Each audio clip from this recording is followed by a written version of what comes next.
Ang biglaang pagdakip kay General Jiang Yuxia sa utos ni Pangulong Xi Jinping ay hindi lamang isang simpleng balasahan sa mataas na pamunuan ng militar ng China. Ito ay isang nakapangangambang senyales ng bitak sa pinakapundasyon ng kapangyarihan sa Beijing. Sa isang iglap, ang itinuturing na matibay na haligi at tagapamagitan sa pagitan ng Partidong Komunista at ng hukbong mapagpalaya ng bayan ay tinanggal sa pwesto. Isang hakbang na nagpapahiwatig na ang lohika ng politika sa Tsina ay unti-unti nang nilalamo ng matinding paranoia at takot sa sariling anino. Ang kaganapang ito ay nagsisilbing mitsa ng mas malawak na kawalang katiyakan, hindi lamang sa loob ng Tsina kundi pati na rin sa balanse ng seguridad sa buong rehiyong Indo-Pasipiko. Ang estratehikong desisyon na alisin ang isang veteranong general na tulad ni Jiang ay naguugat sa isang malalim at kultural na takot na bumabagabag sa liderato ng China. Sinasabing ang mga hakbang ni Xi Jinping ay impluwensya ng mga sinaunang propesiya at aral ng kasaysayan kung saan ang mismong mga pinuno ang lumilikha ng kanilang sariling pagbagsak dahil sa labis na paghihinala. Tulad ng mga nakalipas na emperador na naniniwala sa mga babala ng langit, ang kasalukuyang administrasyon sa Beijing ay tila nakakakita ng mga banta mula sa loob ng kanilang sariling bakuran. Ang pagtanggal kay Zhang na may pangalang iniuugnay sa mga simbolismo ng sandata at militar ay sumasalamin sa isang desperadong pagtatangka na pigilan ng isang hinuhulaang kudeta o pagtataksil. Gayunpaman, sa pananaw ng mga analista sa seguridad, ang ganitong uri ng preemptive strike o pag-unahan sa kalaban ay madalas na nagbubunga ng kabaligtaran. Sa halip na tumatag ang lealtad, ang pagtatanggal sa mga pinagkakatiwalaang opisyal ay lumilikha ng takot at pagdududa sa hanay ng mga general na maaring magtulak sa kanila na unahin ang sariling kaligtasan kaysa sa katapatan sa estado. Ang sitwasyon ay lalong nagiging masalimuot kapag tinitingnan ang konteksto ng kasaysayan ng China. Mula pa sa panahon ng dinastiyang Zhou hanggang sa dinastiyang Qin, ang mga pinunong binalot ng takot sa mga propesiya ay madalas na nagsasagawa ng malawakang paglilinis sa kanilang mga nasasakupan. Ang ironya ng kasaysayan ay madalas na ang mismong mga hakbang na ito ang nagbubukas ng pinto para sa mga tunay na kaaway. Sa kaso ng modernong China, ang pagbuwag sa proteksyon ni Jiang Yuxia ay nag-iiwan ng isang malaking puwang sa istruktura ng militar. Siya ang nagsisilbing balanse. At kung wala siya, ang direktang kontrol ni Xi sa militar ay nagiging mas absolute ngunit mas marupok din. Ang pangamba ay lumalaganap lalo na sa Luklong Tenlua o Rocket Force, ang unit na may hawak sa mga sandatang nukleyar at estratehikong misail ng bansa. Kung ang isang mataas na opisyal ay maaring ibagsak ng walang malinaw na proseso, ang moral ng mga sundalo at opisyal ay tiyak na maapektuhan na maaring humantong sa paghina ng kahandaan ng militar ng Tsina sa panahon ng krisis.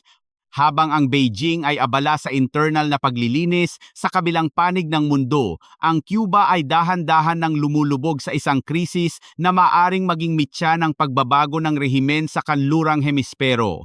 Ang dating matatag na baluarte ng sosyalismo sa Caribbean ay ngayon nasa bingit ng ganap na kaguluhan matapos ang serye ng matitinding dagok sa kanilang ekonomiya at infrastruktura.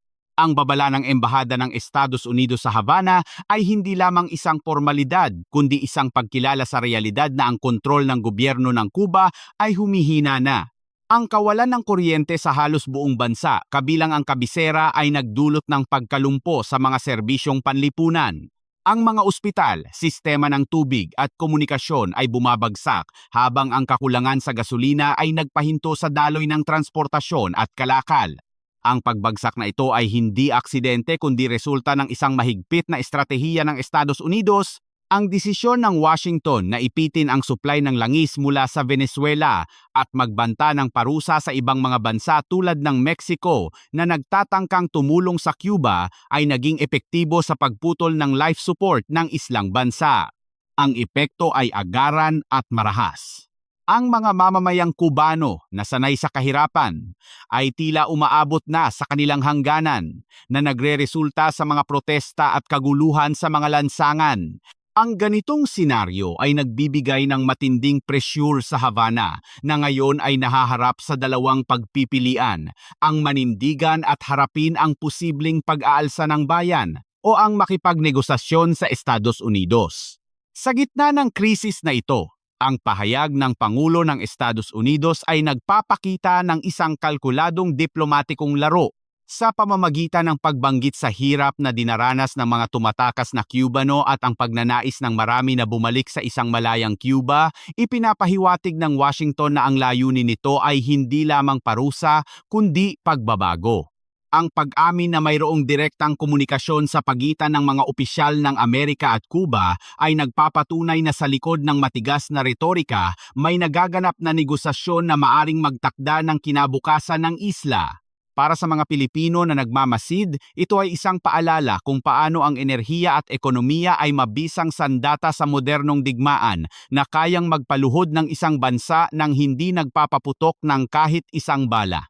Sa mas malawak na entablado ng heopolitika, ang interaksyon sa pagitan ng mga superpotensya ay nagpapatuloy sa isang masalimuot na sayaw ng diplomasya at kapangyarihan.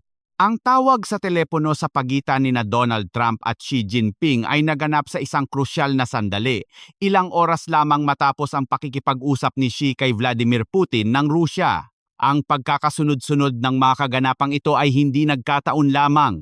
Ipinapakita nito ang maselang posisyon ng China na sumusubok magbalanse sa pagitan ng estratehikong pakikipag-alyansa sa Moscow at ang pangangailangang panatilihin ang ugnayang pang-ekonomiya sa Washington. Ang nilalaman ng usapan ni Trump at Xi ay sumasaklaw sa mga pinakamahahalagang isyu ng seguridad at ekonomiya sa daigdig. Mula sa sitwasyon sa Iran, digmaan sa Ukraine hanggang sa sensitibong isyu ng Taiwan, ang dalawang lider ay nagpalitan ng kuro-kuro sa layuning maiwasan ang direktang konfrontasyon habang isinusulong ang kani-kanilang interes. Ang napipintong pagbili ng China ng milyon-milyong tonelada ng produktong agrikultural at enerhiya mula sa Estados Unidos ay isang malinaw na taktika ng Beijing upang pagaanin ang tensyon sa kalakalan. Sa pamamagitan ng pagbubukas ng kanilang pamilihan sa mga produktong Amerikano, umaasa ang China na makakabili sila ng panahon at espasyo upang ayusin ang kanilang internal na problema at palakasin ang kanilang posisyon sa rehiyon. Subalit, sa likod ng mga ngiti at pangako ng kooperasyon, nananatili ang matinding kompetisyon. Ang mga nakaraang kasunduan sa kalakalan ay madalas na nagiging marupok kapag pumasok na ang usapin ng pambansang seguridad at teritoryo. Ang pagbisita ni Putin sa Tsina na inaasahan sa unang kalahati ng taon ay magiging isang pagsubok sa tibay ng relasyong Sino-Amerikano. Kung paano tutugon ng Washington sa patuloy na pagsuporta ng Beijing sa ekonomiya ng Rusya ay magiging isang mahalagang salik sa mga susunod na buwan. Para sa mga bansang nasa gitna tulad ng Pilipinas, ang ganitong uri ng transactional diplomacy o diplomasya na nakabase sa palitan ng benepisyo ay nagpapahiwatig na ang mga alyansa ay maaring magbago depende sa kung ano ang nakahain sa mesa. Ang katatagan ng rehiyon ay nakasalalay sa kung paano magagawa ng dalawang higanteng ito na pamahalaan ang kanilang mga hindi pagkakaunawaan ng hindi humahantong sa gulo. Habang ang mga lider ay nag-uusap sa telepono, ang Europa naman ay gumagawa ng mga konkretong hakbang upang siguruhin ang kakayahan ng Ukraine na ipagpatuloy ang pakikipaglaban. Ang pag-aproba ng Unyong Europeo sa isang malawakang pautang na nagkakahalaga ng 70 bilyong euro ay isang makasaysayang desisyon na nagbabago sa anyo ng suportang natatanggap ng Kiev. Ang pondong ito, na nakalaan para sa mga taong 2026 hanggang 2027 ay hindi lamang basta tulong pinansyal. Ito ay isang garantiya ng Europa na hindi nila iiwanan ang Ukraine sa gitna ng digmaan. Ang istruktura ng pautang ay malinaw. 2/3 nito ay ilalaan para sa tulong militar, habang ang natitirang bahagi ay para sa pagpapatakbo ng gobyerno. Ipinapakita nito ang prioridad ng Europa ang palakasin ng depensa ng Ukraine laban sa agresyon ng Rusya.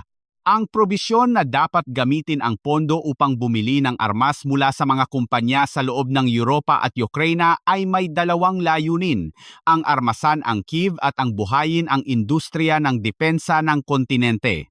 Ito ay isang pagkilala na ang digmaan ay hindi matatapos sa madaling panahon at ang Europa ay kailangang magkaroon ng sariling kapasidad na mag-produce ng mga sandata nang hindi lubusang umaasa sa labas.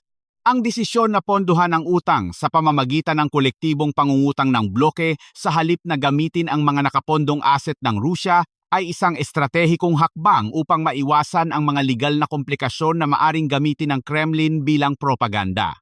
Sa pamamagitan ng paggamit ng sariling kredito ng Europa, ipinapakita ng Unyon ang kanilang pagkakaisa at determinasyon. Ito ay isang mensahe sa Moscow na handang magsakripisyo ang Europa ng kanilang yaman upang pigilan ang paglawak ng impluwensya ng Rusya.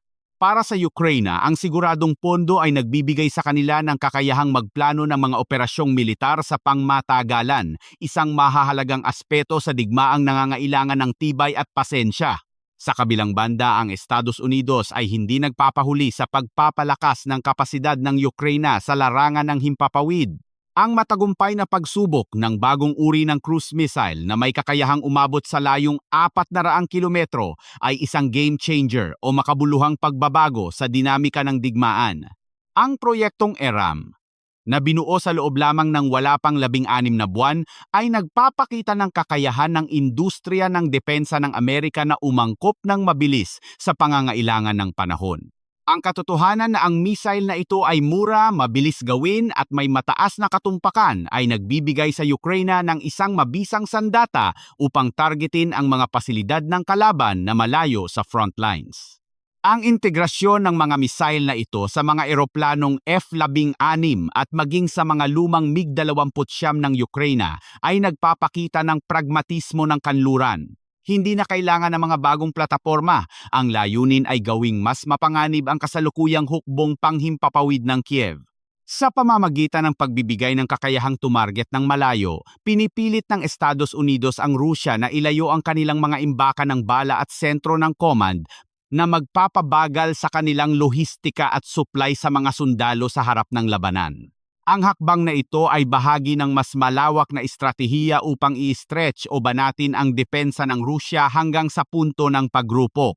Habang ang teknolohiya at pondo ay dumadaloy patungong Ukraine, ang ekonomiya naman ng Rusya ay nagsisimula ng maramdaman ang bigat ng digmaan at mga parusa. Sa kabila ng mga matatapang na pahayag mula sa Kremlin, ang mga numero ay nagpapakita ng isang nakababahalang katotohanan. Ang pagbaba ng inaasahang paglago ng ekonomiya sa halos wala pang 1% para sa susunod na taon ay isang malinaw na indikasyon na ang war economy o ekonomiyang nakabase sa digmaan ay may hangganan. Ang sistemang pinansyal ng Rusya ay nagpapakita ng mga bitak na maaring lumaki at maging isang ganap na krisis kung hindi maagapan. Ang pag-amin ng mismong mga institusyon sa loob ng Rusya na ang krisis ay hindi pa umaabot sa rurok nito ay nagpapahiwatig ng mas madilim na hinaharap. Ang pagbagsak ng halaga ng kita mula sa langis kasabay ng pagtaas ng gastos sa militar ay lumilikha ng isang perfect storm o pagsasama-sama ng mga negatibong salik na maaring magpabagsak sa kakayahan ng Estado na tustusan ang parehong digmaan at ang pangangailangan ng mamamayan. Ang mga susunod na buwan ay magiging kritikal habang sinusubok ng kanluran kung hanggang saan ang kayang tiisin ng ekonomiya ng Rusya bago ito tuluyang bumigay sa bigat ng sarili nitong ambisyon. Sa pagpapatuloy ng ulat na ito sa ikalawang bahagi, ating hihimayin ang detalye ng pagguho ng ekonomiya ng Rusya, ang mga epekto ng inflation sa pang-araw-araw na buhay ng mga Ruso, at ang diplomatikong pagsisikap sa Abu Dhabi na tila naghahanap ng liwanag sa gitna ng kadiliman ng digmaan, manatiling nakatutok para sa mas malalim na pagsusuri. Habang ang mga kanyon ay patuloy na dumadagundong sa silangang bahagi ng Europa, isang mas tahimik ngunit mas mapaminsalang digmaan ang nagaganap sa loob mismo ng Rusya. Ito ay ang digmaang ekonomiko. Isang labanan kung saan ang mga kalaban ay hindi mga sundalo kundi mga porsyento ng implasyon, mga naghihingalong bangko at ang unti-unting pagkaubos ng kaban ng bayan. Sa kabila ng matigas na anyo na ipinapakita ng Kremlin sa mundo, ang mga bitak sa pundasyon ng kanilang ekonomiya ay hindi na maitatago ng anumang propaganda. Ang katotohanan ay unti-unti nang lumalabas. Ang Rusya ay nakatayo sa isang mabuhay na lupa at ang bagyo ay paparating pa lamang. Ang pag-amin ng mismong mga institusyon sa ilalim ng pamahalaang Ruso na ang krisis ay hindi pa umaabot sa rurok nito ay isang nakakagulat na pagpapakita ng kahinaan. Ang tinatawag na katatagan ng ekonomiyang Ruso ay napatunayang isang ilusyon na binabayaran ng pag-ubos ng mga reserba at pagpapahirap sa hinaharap na henerasyon. Ang sistema ng pagbabangko, na siyang daluyan ng dugo ng anumang ekonomiya, ay nasa bingit na ng isang krisis na maaring magpabagsak sa buong istruktura ng pananalapi ng bansa. Ayon sa mga ulat, ang antas ng mga problemadong asset o mga pautang na hindi na mababayaran ay lumampas na sa kritikal na hangganan na 10%. Sa pamantayan ng International Monetary Fund, ito ay hudyat ng isang sistemikong krisis. Kapag ang mga bangko ay napuno ng mga pautang na walang balik, tumitigil ang daloy ng kapital.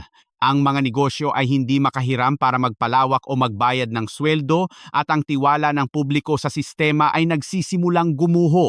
Ang sitwasyon ay lalong pinalalala ng kalagayan ng maliliit at katamtamang laking negosyo sa Rusya. Halos 20% ng mga pautang sa sektor na ito ay itinuturing na ngayong mataas ang peligro. Ito ang sektor na nagbibigay ng trabaho sa milyon-milyong ordinaryong Ruso. Kapag ang mga negosyong ito ay nagsimulang magsara, ang epekto ay mararamdaman hindi sa mga palasyo ng Moscow, kundi sa mga hapagkainan ng mga pamilya sa buong bansa. Ang panganib ng bank run o ang sabay-sabay na pagbawi ng mga tao sa kanilang pera ay isang bangungot na pilit iniiwasan ng Bangko Sentral ng Rusya. Ngunit habang tumatagal ang digmaan, nagiging mas konkreto ang posibilidad na ito. Sa usapin ng presyo ng mga bilihin, mayroong malaking agwat sa pagitan ng opisyal na datos ng gobyerno at ang realidad sa pamilihan. Habang ipinipilit ng Kremlin na ang implasyon ay nasa mahigit 5% lamang, ang karanasan ng mga mamimili ay nagsasabi ng ibang kwento. Ang presyo ng mga pangunahing pagkain tulad ng tinapay at gulay ay tumaas ng halos doble o higit pa sa opisyal na antas ng implasyon. Sa ilang mga probinsya, ang biglaang pagtaas ng presyo ng mga produktong agricultural ay nagdulot ng panic buying at kakulangan sa supply. Ang pagtataas ng value-added tax o buwis sa pagkonsumo mula 20 hanggang 22% ay nagsisilbing huling pako sa kabaong ng maraming negosyo. Ang hakbang na ito na naglalayong pondohan ang lumulobong gastos sa digmaan ay nagresulta sa paglipat ng maraming transaksyon sa black market o iligal na kalakalan upang makaiwas sa buwis. Ito ay lumilikha ng isang siklo kung saan ang gobyerno ay nawawalan ng kita kaya't mapipilitan itong magtaas muli ng buwis o mag-imprenta ng pera na lalo lamang magpapalala sa implasyon. Isa sa mga pinakamalaking ironya sa kasalukuyang sitwasyon ng Rusya ay ang epekto ng kanilang sariling pera. Ang hindi inaasahang paglakas ng ruble laban sa dolyar sa loob ng isang taon na sa unang tingin ay tila senyales ng lakas ay naging pasakit sa kaban ng bayan. Dahil ang kita ng Rusya mula sa langis at gas ay nakabase sa dolyar, ang isang malakas na ruble ay nangangahulugan na mas kaunting lokal na pera ang pumapasok sa gobyerno para sa bawat bariles ng langis na naibebenta. Sa sitwasyong bumababa ang presyo ng langis sa pandaigdigang pamilihan at nililimitahan ng mga parusa ang dami ng maaaring ibenta, ang bawat sentimong nawawala sa palitan ng pera ay katumbas ng bilyon-bilyong ruble na nawawala sa pondo para sa mga paaralan, ospital at infrastruktura. Ang war chest o ang National Wealth Fund ng Rusya na inipon para sa mga panahon ng krisis ay mabilis na nauubos. Mula sa mahigit 180 bilyong dolyar bago ang digmaan, ang natitirang likidong pondo ay bumagsak na sa halos 50 bilyong dolyar na lamang.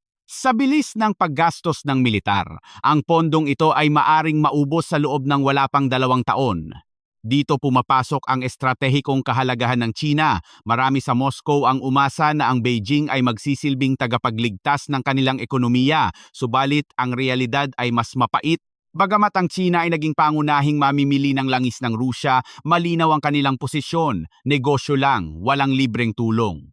Ang pagtanggi ng Beijing na magbigay ng direktang suportang makroekonomiko o mga pautang upang takpan ang kakulangan sa budget ng Rusya ay isang malinaw na senyales na ayaw ng China na madamay sa paglubog ng barko ng Rusya.